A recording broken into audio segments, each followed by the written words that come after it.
Well, a very warm welcome to another vlog and Happy New Year.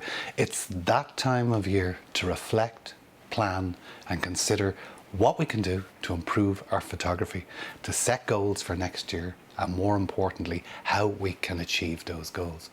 And that's what this video is all about. But first, let me take a few minutes to review the highlights from my photographic year before I talk about planning for 2025. And I'm really looking forward to kicking off the new year with lots of nature photography on the channel. I've also got some tips to share on planning, so stay tuned for that. Now, if you've been following along this year on YouTube, thank you so much for your support. You'll have noticed an increase in the number of videos I'm creating, particularly in the latter half of 2024, and I'm planning to continue that in 2025. So if you haven't yet subscribed and you like the videos, please consider doing so as it really helps the channel grow. But let's start with some of the highlights from 2024 and my favorite images. Now, I've taken a little bit of time aside to review my Lightroom folders for the year, as it gives me an understanding of the types of genres of images I'm taking. And of the 220 images I've processed in 2024, 49% are landscape, 22% birds and mammals, 21% are macro, and 8% a mixture of street, cityscape, etc. So the question I ask myself is whether at the end of this year I want that mix to be similar. Actually, I'd rather spend more time on macro and bird photography, not necessarily in that order. Landscape photography, it's always going to feature as I just enjoy it so much, but I want to explore newer locations for me at home in Ireland. Woodland photography is challenging in Ireland as we have so few native woodlands, but it fascinates me and I feel so at home in a woodland. One of my Christmas presents from my wife Lisa was a beautiful book. It's The Magic of an Irish Rainforest by Owen Dalton, and I have a signed copy as well. And within these pages, I've read them through over the Christmas period, are some wonderful locations in ancient Irish rainforests. So that's going to influence my planning for 2025. But back to 2024, I started off at home with garden bird photography, and it continually astounds me the rich diversity of bird life literally on my doorstep, and the ideas for photography that come from that. Now, I know I'm lucky, I have a large-ish garden, few mature trees, but it's a reminder that you don't need to go far to get creative with wildlife photography. It's a bit of a hidden gem in nature photography. So if you're starting out, or maybe looking for a new challenge, work your garden for images, or maybe a local park. You'll be genuinely surprised at the beauty in nature that you can capture there. For example, last January I focused on goldfinches, and all you need is Niger seed in a bird feeder and they will come. I've just bought a bag of Niger seed and I've hardly seen a goldfinch in the past few months. We now have 15 of them about a few steps from the patio. And the great advantage of shooting at home is you don't need to travel. And if the light looks good outside, you're ready to go. A link to the video I made this time last year about setting up feeders and background considerations. Now, one of my favorite images of 2024 is this simple goldfinch portrait with stunning morning light in the background. Here's one of the goldfinches squabbling beside the feeder, a long-tailed tit, one of my favorite birds, and finally a bullfinch feeding on a maple tree seed that fell in autumn. I was careful not to mow that part of the lawn or rake them up this year, and the bullfinches were back in the last few weeks. I've actually had 10 of them. Again, 10 yards from the patio doors. I could search for days in the wild and I'll never have the opportunity to get so close to bullfinches. And maybe that's my first video of 2025, we'll see. There's a cold snap due today. It's raining outside. So if it turns to frost or snow, the colour of the garden birds is shown to best advantage. Now, the next notable batch of images of 2024 was a fantastic trip to Glencoe in early February with some friends from Greystones Camera Club, and even the torrential rain there couldn't dampen our spirits on that trip. We did have good light on just one morning. If you've ever been to Glencoe, you'll know just how awe-inspiring that landscape is. It's world class. Alternatively, if you're starting off in landscape photography and looking for a little bit of inspiration, look no further than Glencoe. Kilchurn Castle after a torrential downpour. The S-Bends, my first visit here, with two of the three sisters as a wonderful backdrop, and then some very special morning light on the Etive River. Now, I'd set out in March to photograph wetland birds in the Burren, but the Turlough or temporary lakes there were just too flooded, too expansive, and I just couldn't get close to any birds. So instead I sought out some Scots pine trees that I'd visited before, a little obsession of mine if you've watched the channel, and practiced some infrared photography. But in truth, the light was poor. I did capture a long exposure of a fishing pier on the way home near Killaloe, and on returning to Wicklow I sought out another Scots pine tree in frosty conditions high above Glendalough, and also made a quick trip to Paris Court Waterfall, Ireland's highest, and that was to test out my newly acquired 100-400mm Z lens, and what a lens that is. Pivoting to street photography for a time in March with the little Sony RX 100, I really enjoyed it. So many of today's images that inspire me on social media are in that genre, with some very talented photographers practicing it. And if my passion wasn't for nature photography, I've no doubt that's the genre I would go to. I'd also encourage you, if you're starting off in photography and have a local camera club in your town or city, join up. I'm consistently inspired by the craft and talent of my fellow members and friends at Greystones Camera Club. And that's across all genres of photography.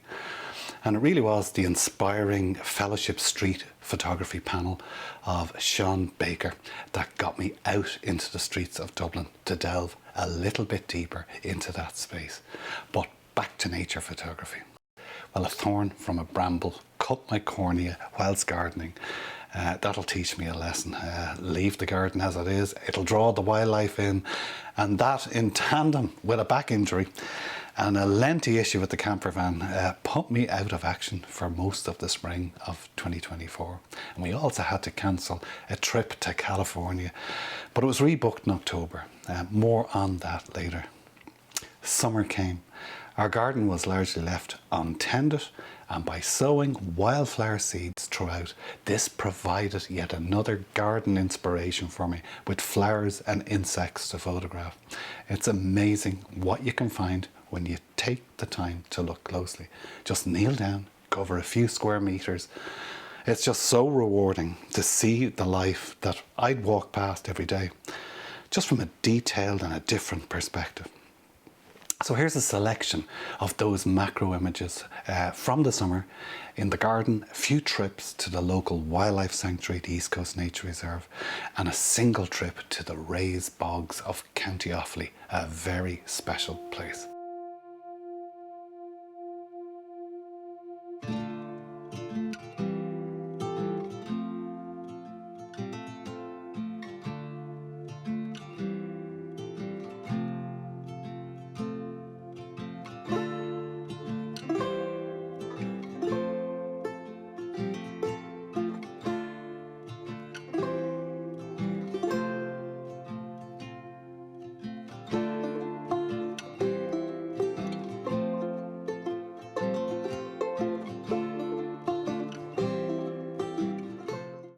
Now, I also took the infrared camera to County Offaly to photograph the historic buildings there.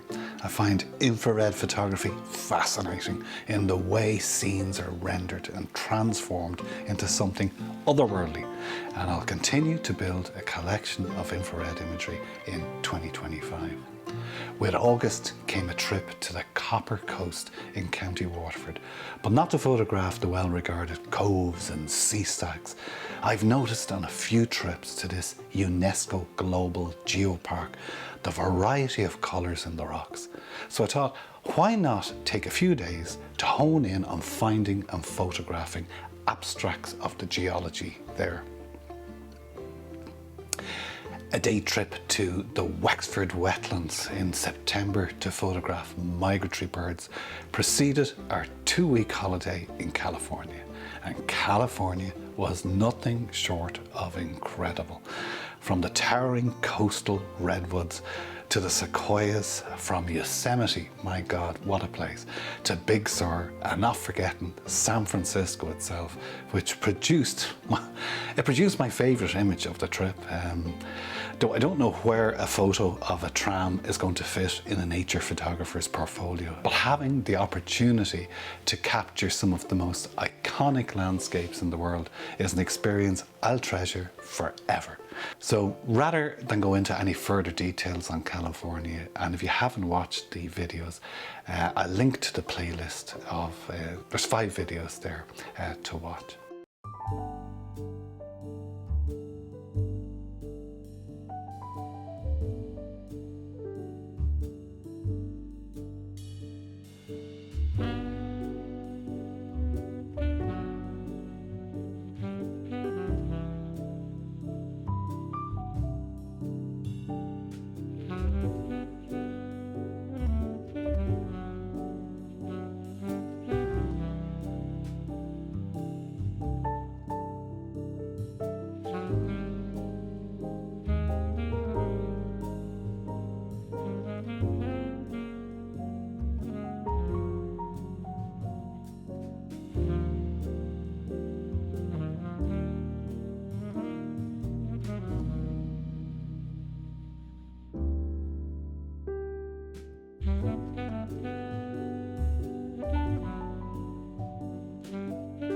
Now, unsurprisingly, woodland always tops my bill in late autumn, and 2024 was no different.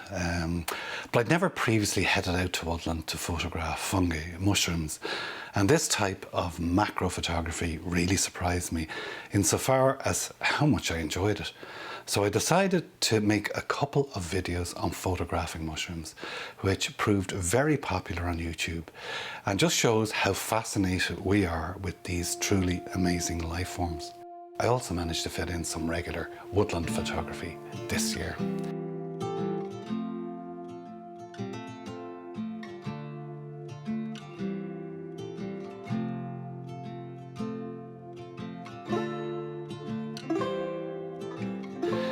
The final trip of the year was to Donegal with friends to photograph seascapes. And if you're watching this video from outside of Ireland and have the opportunity to visit our lovely shores, head west to Donegal and Mayo, particularly if you enjoy a spot of seascape photography, for it's a world-class seascape photography location. So that's a wrap for 2024. Let's close that book and we'll open the diary for 2025. Now, I promised at the start of the video I'd talk a little bit about planning. And as nature photographers, a little bit of planning and goal setting is never a bad thing to do at the start of the year. And that's regardless of whether we veer off those plans through the year. I'm conscious that many subscribers to this channel are amateur nature photographers, just like myself. So I hope you'll find some value in this segment of the video. Now, here's a few things I'm going to change, or I hope I'm going to change in 2025. The first is the number of times I've planned to go out and it just never happened. Life's busy. It was John Lennon who once said, life is what happens when you're busy making other plans. But nonetheless, there's just been too many days where I've planned to go out shooting and I just didn't get out of bed. It's as simple as that. So tip number 1 to myself is get out of bed and go. And that's not as simple as it seems. I know what you're thinking. Firstly, we need a destination, a place to go, a time to get there by, preferably before sunrise, optimally at the start of blue hour. The night before a planned day out, I'm the worst in the world for indecision. Will I go here? Will I go there? There's fog in the woodland. Oh, but I was planning to go and shoot birds. And that's where scrolling the weather apps is the first stumbling block that may lead to going nowhere at all. It's too windy, the rain's too heavy, there's not enough fog. Now, I don't know whether you suffer from this type of indecision or whether it's just me.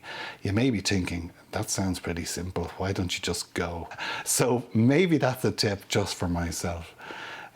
So some simple tips to self then that I hope will address this is: number one, I'm going to make the decision on the location and subject matter 1 to 2 days before going out, and preferably before. Number two, on the whole, I'm going to stick with that plan regardless of the weather. I'm not going to get sidetracked. Number three, I'm going to pack everything the night before. I know that's common sense, but you won't believe how many times I don't do that, and I'll be faffing about at 6 a.m. checking if I've got batteries, what lenses to take, etc. Number four, get to bed early, and that's more common sense than anything else. From experience, I know once I'm in that car, I can sit back, drive, and let the day unfold, and I'm going to enjoy it. It doesn't matter where I go. Once you're out taking photographs, that's what nature photography and the great outdoors gives you every single time. Just once you get out under that big sky, that's the day you've dreamed of. So my second tip to self is to try to get the best out of the year. It is simple, but I feel it's necessary, and that's more kind of shorter and longer term planning. I've opened up a free Jira account to pencil in ideas for photography subject matter and locations throughout the year, dependent on the season, and then to schedule these trips. If you're not familiar with Jira, and there's many apps like it, basically you create tasks, assign a due date to them. So the tasks for ourselves as photographers are simply stating, let's say, a location and subject matter with a due date, the date you're going to go. So the way I've set this up is that the tasks are aligned with creating YouTube videos about photography, which are essentially photography outings. This brings me on to the subject of making YouTube videos, which are very time consuming. That's not to shoot in the field, that's just an exercise in talking to camera very quickly, what I'm doing and taking photos. It's the editing of the videos that involves a lot of time at the computer. I've a great deal of admiration for photographers who issue weekly, or in some cases twice weekly videos. That came home to me with the time consumed in editing the 5 videos uploaded from our trip to California. And in the month after I returned, I made a habit of publishing videos from California every Sunday. So I thought, why not keep it up? 1 video a week. And I thought this may give me the extra push to get out and about to take photographs, the videos feeding the taking of the photographs. And it also presses me to edit photographs that I might not otherwise edit, as they're part of the story of the video. Now, I really enjoy the process of making videos at the computer, editing them, from placing clips on the timeline in Final Cut, interspersed with images, accompanied by music to suit the scene. So I set myself an ambitious goal of making a video every week, but quite soon it dawned on me that that maybe was unsustainable. So we'll see whether I can get into a rhythm and habit in 2025 of making more regular videos, but maybe 1 a week is pushing it. Now, getting back to Jira, it's simply a matter of adding cards or tickets when an idea comes to mind, or we've had a conversation with somebody, or maybe we've seen an image online. This can then be used to populate a calendar for the months ahead with tasks, and that feeds into weekly planning for nature photography trips.